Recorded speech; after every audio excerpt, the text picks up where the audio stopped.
Welcome everybody. We are discussing the chapter Nutrition in Animals, that is the chapter 2 of class 7. And in our previous session we have already discussed the structure of a digestive system of human being, and in that we have discussed the alimentary canal and the digestive glands, and with the help of diagram I have already explained you different parts of the digestive system of human body. So in this part we'll discuss the digestive function of the digestive system. In a previous session we have already discussed also about the digestion, how the digestion takes place in the mouth, what is the role of teeth and what is the role of tongue in the process of digestion. And let me just revise that in the mouth the digestion process of digestion takes place, starts, and when we take the food, first of all its mechanical digestion takes place because our teeth churns it, the teeth chews it, and because of which the food particles are converted into simple pieces, and then the food is mixed with the saliva with the help of tongue, or tongue mixes the saliva and it forms a ball like structure that is called bolus. Then we swallow the food. Okay, so up to this we have discussed in our previous session. Now we'll discuss how the food, what is the fate of food, what happens to the food after being swallowed by us. Okay, तो अभी देखो mouth के बाद हमारा next part क्या है digestive system में, food pipe और ओसोफेगस. तो हमारा जो सैलो किया हुआ फूड है अभी फूड पाइप के थ्रू पास होता है, और ये फूड पाइप आपका ऊपर की तरफ से जुड़ा हुआ है माउथ के साथ और नीचे स्टोमक के साथ जुड़ा हुआ होता है. मैं आपको डायग्राम दिखाऊंगी. और ये हमारे नेक रीजन में होता है और चेस्ट के थ्रू होते हुए वो स्टोमक तक जाता है. ठीक है, तो ये ओसोफेगस कहाँ से कहाँ तक जाता है, माउथ से स्टोमक तक जाता है. और इसका एक स्पेशलिटी है कि इसके this food pipe is made up of muscles. और फूड कैसे इसके अंदर मूव करता है, because of the muscular contraction. ठीक है, और ये मस्कुलर कॉन्ट्रैक्शन सिर्फ ओसोफेगस में नहीं होता, पूरा डाइजेस्टिव सिस्टम का जो हमारा एलिमेंट्री कैनाल है, माउथ से फूड पाइप से लेकर पूरा इंटेस्टाइन तक जो मूव करता है food, that is because of the muscular contraction. और ये मस्कुलर कॉन्ट्रैक्शन के वजह से जो फूड का मूवमेंट होता है उसको कहा जाता है peristalsis. This is very very important. So the movement of the food downward in the alimentary canal due to the muscular contraction is called peristalsis. Okay, now here you can see in the diagram में देखो मैंने food pipe दिखाया है. Food pipe आप जाकर एक शैक like structure है, वो शैक को कहा जाता है स्टोमक. तो it is attach to the stomach. आप देख सकते हैं इसमें फूड किस तरह पास कर रहा है. फूड सैलो होने के बाद मसल कॉन्ट्रैक्ट हो रहा है, फिर वो फूड धीरे धीरे धीरे धीरे स्टोमक की तरफ बढ़ रहा है. अभी देखो उसके बाद फूड पाइप के बाद हमारा नेक्स्ट पार्ट क्या है, stomach. Stomach is the widest part as I shown you. सबसे वाइडेस्ट पार्ट होता है एलिमेंट्री कैनाल का. ये एक U shaped bag like structure होता है और ये एक तरफ से फूड पाइप के साथ कनेक्टेड होता है और दूसरे तरफ से स्मॉल इंटेस्टाइन के साथ कनेक्टेड होता है. मैं आपको डायग्राम दिखाऊंगी. ये स्टोमक में 3 चीज़ हमारे रिलीज होते हैं जो कि डाइजेशन में हेल्प करते हैं. तो अभी देखिए हमारा डाइजेशन शुरू हुआ कहाँ, माउथ में. फिर फूड पाइप में कोई डाइजेशन नहीं हुआ, सिंपली फूड पास हो गया स्टोमक तक. अभी स्टोमक में हमारा फिर से डाइजेशन होगा. तो स्टोमक में 3 चीज़ का सिक्रेशन होता है. स्टोमक का जो लाइनिंग होता है, इनर लाइनिंग होता है, वो प्रोड्यूस करता है म्यूकोस, हाइड्रोक्लोरिक एसिड और डाइजेस्टिव एंजाइम्स. तो सबसे पहले हम बात करेंगे म्यूकोस के बारे में. म्यूकोस हमारे स्टोमक का जो लाइनिंग होता है उसको प्रोटेक्ट करता है.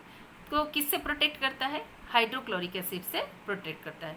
क्योंकि हाइड्रोक्लोरिक एसिड जो है वो भी स्टोमक से ही सीक्रेट होता है, लेकिन ये हाइड्रोक्लोरिक एसिड एक बहुत ही स्ट्रॉन्ग एसिड है. ठीक है। तो अब देखो, आप एक ड्रॉप अगर हाइड्रोक्लोरिक एसिड अपने हाथ में डालोगे तो वहाँ पर जलन होगा, जल जाएगा, वो इमीडिएटली हमको हाथ धो देना चाहिए।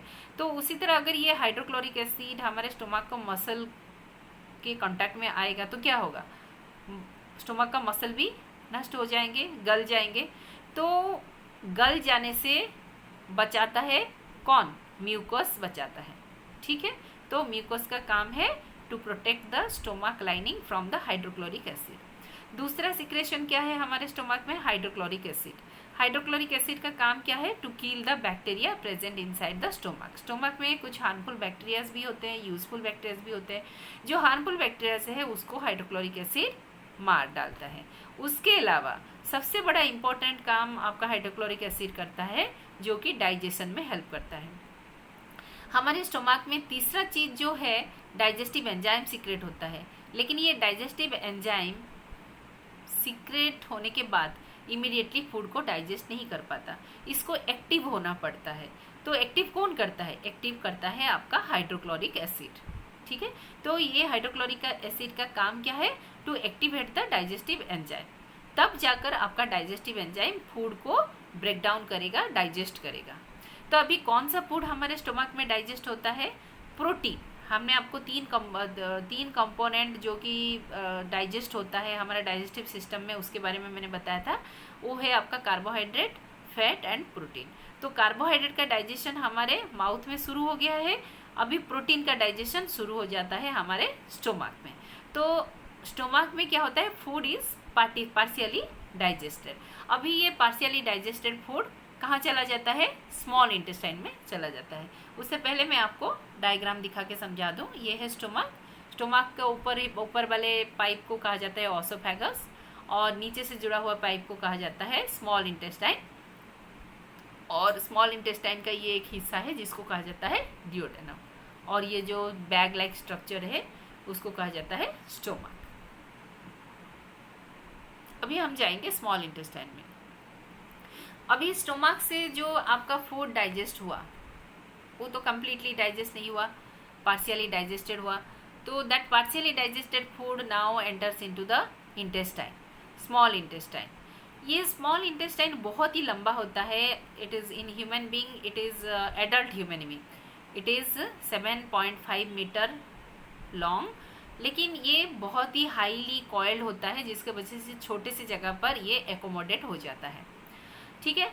तो ये स्मॉल इंटेस्टाइन का काम क्या है, small intestine receives also it receives the digestive juice. कहाँ कहाँ से मिलता है इसको डाइजेस्टिव जूस, एक है लीवर से मिलता है, दूसरा पैनक्रियास से मिलता है, और तीसरा ये खुद रिलीज करता है, ठीक है। और ये तीनों जो सिक्रेशन है, तीनों डाइजेस्टिव जूस मिलकर आपका जितना अनडाइजेस्टेड फूड मटेरियल होते हैं उनको डाइजेस्ट कर देते हैं।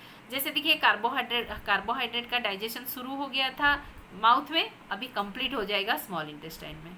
प्रोटीन का डाइजेशन शुरू हो गया था स्टोमक में, अभी कंप्लीट हो जाएगा स्मॉल इंटेस्टाइन में। अभी फैट का डाइजेशन शुरू होगा स्मॉल इंटेस्टाइन में और ख़त्म भी होगा स्मॉल इंटेस्टाइन में।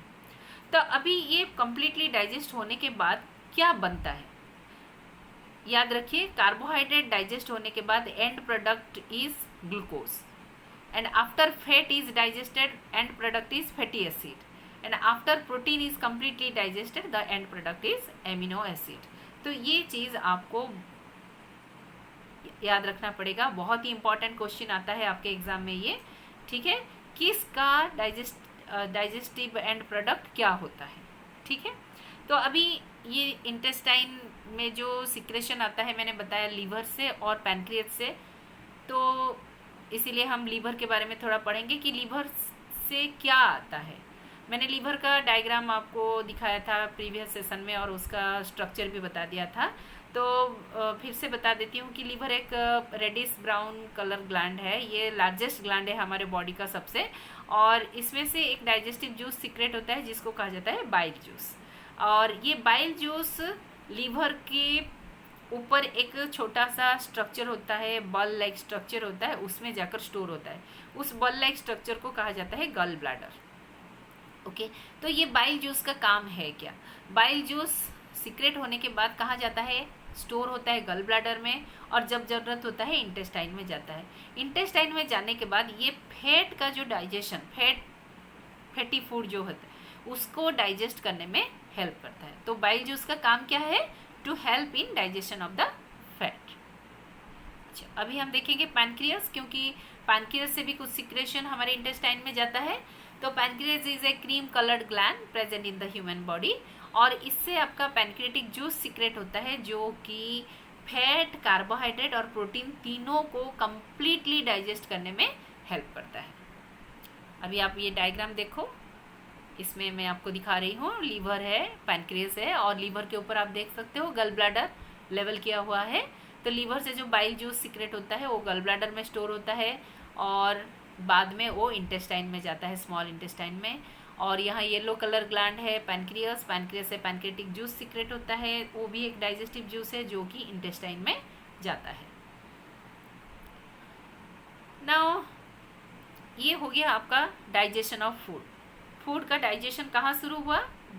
माउथ या बकल कैविटी में शुरू हुआ, और ख़त्म कहाँ हुआ? स्मॉल इंटेस्टाइन में ख़त्म हुआ। तो इसके साथ हमारा न्यूट्रिशन ख़त्म नहीं हो जाता। अभी हमारा सबसे नेक्स्ट सबसे जो इम्पोर्टेंट स्टेप है कि फूड डाइजेस्ट तो हो गया, लेकिन हमारे बॉडी के डिफरेंट पार्ट्स को अभी जाना है। तो बॉडी का डिफरेंट पार्ट्स इसको ऑब्जर्व करना है, फिर उसको डिस्ट्रीब्यूट करना है। तो what is the next step in nutrition after digestion? Absorption. What is absorption? It is a process by which the digested food enters the blood vessels of the small intestine. Small intestine में अभी food digest हो गया है, अभी उस food को blood में जाना है, तब जाकर ब्लड सर्कुलेशन के थ्रू वो बॉडी के डिफरेंट पार्ट्स में जाएगा। ठीक है, तो जिस प्रोसेस से इंटेस्टाइन से डाइजेस्टेड फूड ब्लड में जाता है उसको कहा जाता है एब्जॉर्प्शन। तो फिर ये काम होता कैसे है? इंटेस्टाइन में कुछ फिंगर लाइक स्ट्रक्चर्स होते हैं जिसको कहा जाता है भिली। इस भिली का काम है to increase the surface area for absorption. Very very important, काफ़ी ओलंपियाड्स में ये क्वेश्चन आ चुका है और आने का भी संभावना है, तो आप इसको ध्यान में रखिए, ये आपका स्कूल एग्जाम में भी आता है। तो villi, what are villi and what is their role in the process of digestion? So digestion में तो ये हेल्प नहीं करते, बट एब्जॉर्प्शन में हेल्प करते हैं।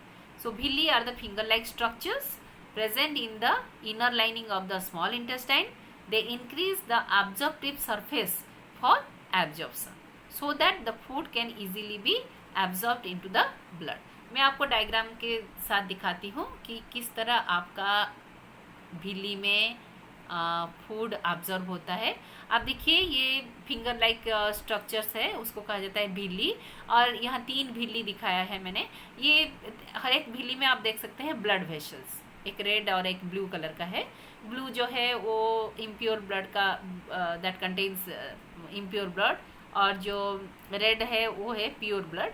वो प्योर ब्लड आप हायर क्लास में पढ़ोगे, लेकिन ये ब्लड वेसल इसमें सप्लाई हुआ है, आप ये देख सकते हैं। तो अभी फूड आपका जो अब्जॉर्ब हो जाता है वो ब्लड में सीधा आ जाता है। फिर उसके बाद आप देख सकते हैं ये तीनों भिली से आकर ब्लड वेसल्स एक सिंगल ब्लड वेसल बनाता है। तो ये सिंगल ब्लड वेसल के थ्रू पूरा बॉडी को फूड, डाइजेस्टेड फूड सप्लाई होता है। ठीक है, सो ये है आपका किस तरह आपका फूड, जो डाइजेस्टेड फूड एब्जॉर्ब होता है। उसके बाद हम पढ़ेंगे कि parts of small intestine. Small intestine is divided into 3 parts. पहला हिस्से को कहा जाता है duodenum. It is the most important part where the digestion takes place. ठीक है, और ड्यूडेनम वही पार्ट होता है जहाँ पर आपका लीवर से और पैनक्रियास से सारे जूस आते हैं, सारे डाइजेस्टिव जूस आते हैं और फूड को कम्प्लीटली डाइजेस्ट कर देते हैं। ठीक है, मैंने जो आपको amino acid, fatty acid and glucose बताया वो बनता है आपका ड्यूडेनम में, कम्प्लीटली फूड डाइजेस्ट हो जाता है। ठीक है, दूसरा हिस्सा है जेजुनम। जेजुनम मिडिल पार्ट है स्मॉल इंटेस्टाइन का, इसमें भिली होते हैं जो कि एब्जॉर्प्शन में हेल्प करता है। देन तीसरा हिस्सा है ileum. Ileum is the third and last part of the small intestine, और जिसमें भी झिल्ली लाइक स्ट्रक्चर्स आर प्रेजेंट, और इसका भी काम है एब्जॉर्प्शन। तो इसमें जो डाइजेस्ट हो चुका है फूड वो एब्जॉर्ब होता है, उसके साथ साथ विटामिन B12 और बाइल एसिड भी एब्जॉर्ब होता है। उसके बाद हम पढ़ेंगे लार्ज इंटेस्टाइन। अभी स्मॉल इंटेस्टाइन में डाइजेशन हो गया, डाइजेस्टेड फूड एब्जॉर्ब हो गया, लेकिन ऐसा नहीं है कि हम जो फूड खाते हैं वो फूड पूरी तरह डाइजेस्ट हो जाता है और एब्जॉर्ब हो जाता है। कुछ ना कुछ फूड अनडाइजेस्टेड रह जाता है, हमारा डाइजेस्टिव सिस्टम उसको डाइजेस्ट नहीं कर पाता। तो अभी वो जो अनडाइजेस्टेड फूड है वो चला जाता है लार्ज इंटेस्टाइन में। Large intestine is a wide tube like structure, लेकिन इसका लेंथ बहुत छोटा है, 1.5 मीटर का होता है as compare to small intestine. इसका मेन फंक्शन है to observe water and salt from the undigested food. और बाकी जो ये सॉल्ट और वाटर ऑब्जर्व हो जाने के बाद जो वेस्ट मटेरियल बच जाता है, वेस्ट और अनडाइजेस्टेड फूड बच जाता है, वो उसका जो लार्ज इंटेस्टाइन का जो लास्ट पार्ट होता है that is called rectum, rectum में स्टोर होता है। And when it is full, when it is filled with the fecal matter or the undigested food material, then it is removed out of the body, and that process is called egestion. Okay, so what is egestion? Egestion is the last process of nutrition in which the waste undigested food which is called fecal matter get out of the body through the anus. मैं आपको यहाँ diagram दिखाती हूँ। देखिए ये यहाँ पर मैंने स्मॉल इंटेस्टाइन लार्ज इंटेस्टाइन दोनों दिखाया है। स्मॉल इंटेस्टाइन आप देख सकते हैं, it is very long one but it is much coiled but it is narrow. Okay, small intestine लंबा होता है, नैरो होता है और हाईली कॉइल्ड होता है। लेकिन लार्ज इंटेस्टाइन आप यहाँ देखिए लाइट पिंक कलर का है, जो कि वाइड है और उसमें काफ़ी सारे फोल्ड है, और वो उसका साइज भी, लंबाई जो है वो छोटा है। और उसका जो नीचे वाला हिस्सा आप देख सकते हैं, नीचे से लेवलिंग किया हुआ है रेक्टम, वहाँ पर हमारा जो फिकल मैटर है, undigested food and waste store होता है।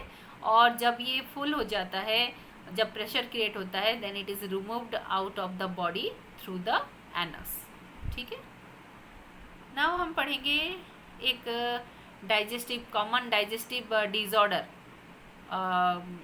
कभी कभी हमारा डाइजेस्टिव सिस्टम अगर सही तरह काम ना करे तो कुछ कुछ प्रॉब्लम्स होते हैं। तो उसमें से एक प्रॉब्लम है डायरिया। ठीक है, तो डायरिया क्या है? Diarrhoea is a condition when watery stool appears frequently called diarrhoea. किसी को ना किसी को, आपको बचपन में हो सकता है कि हुआ होगा, किसी को ना किसी को तो ये ज़रूर होता है लाइफ टाइम में डायरिया। ये डायरिया का काफ़ी सारे रीज़न होते हैं, लेकिन डायरिया में होता क्या है, वाटरी स्टूल फ्रीक्वेंटली बॉडी से निकलता रहता है। ठीक है, ये इसका मेन दो रीज़न है, फूड पॉइजनिंग एंड इन्फेक्शन। अगर कोई इन्फेक्शन हो गया, छोटे बच्चों में ज़्यादातर जो छोटे बच्चे होते हैं कुछ जानते नहीं है, वो क्या करते हैं, इधर उधर का चीज़ें मुंह में डाल देते हैं, तो उससे क्या होता है, गंदगी मुंह में जाता है, उससे इन्फेक्शन हो जाता है। ठीक है, तो ये छोटे बच्चों में जो डायरिया होता है उसका मेन कॉज है। दूसरा है फूड पॉइजनिंग। फूड पॉइजनिंग बड़ों में ज़्यादातर फूड पॉइजनिंग की वजह से डायरिया होता है। फूड पॉइजनिंग मतलब देखिए, हमने इधर उधर का खाना बहुत तरह का खा लिया और स्पाइसी फूड ज़्यादा खा लिया, जिस फूड के साथ जिसको मिक्स नहीं करना चाहिए था उस तरह का फूड हमने खा लिया, तो उससे क्या होता है, या फिर हमने बासी चीज़ खा लिया उसमें जिसमें कि ऑलरेडी बैक्टीरिया थे या कुछ फंगस थे, तो इस तरह के फूड खाने से हमारा फूड पॉइजनिंग हो जाता है। ठीक है, और ये फूड पॉइजनिंग की वजह से भी हमारा डायरिया होता है। So this diarrhoea is a very serious disease, क्योंकि इसमें डेथ होने का भी संभावना होता है, क्योंकि बार बार फ्रीक्वेंटली वाटरी स्टूल बॉडी से जाने की वजह से हमारा बॉडी डिहाइड्रेट हो जाता है, वाटर लॉस हो जाता है, और उसके साथ सॉल्ट की भी कमी हो जाती है, और जिसके वजह से डेथ होने का भी संभावना होती है। तो उससे हमको कंट्रोल करने के लिए हम क्या कर सकते हैं, हम जनरली डॉक्टर्स प्रेस्क्राइब करते हैं ORS लेने के लिए। ORS का फुल फॉर्म क्या है, ओरल रिहाइड्रेशन सोल्यूशन। तो ORS हम या फिर खरीद सकते हैं या फिर खुद बना सकते हैं by adding a pinch of salt and sugar to the normal water. ठीक है, तो ये पेशेंट को बार बार दिया जाता है ताकि जो फ्रीक्वेंट मोशन की वजह से, वाटरी मोशन की वजह से जो वाटर लॉस हो गया है वो उससे वाटर की कमी बॉडी में ना हो। ठीक है, तो ये था आपका डाइजेस्टिव सिस्टम का function, how the digestion takes place, और जो न्यूट्रिशन आपका किस तरह इंजेशन से शुरू होता है और इंजेशन से ख़त्म होता है, दैट वी डिस्कस्ड हियर। और यहाँ हमने एक डिज़ॉर्डर, जो कॉमन डिज़ॉर्डर होता है डाइजेस्टिव डिज़ॉर्डर, उसके बारे में भी हमने पढ़ा। तो आज के लिए इतना, धन्यवाद।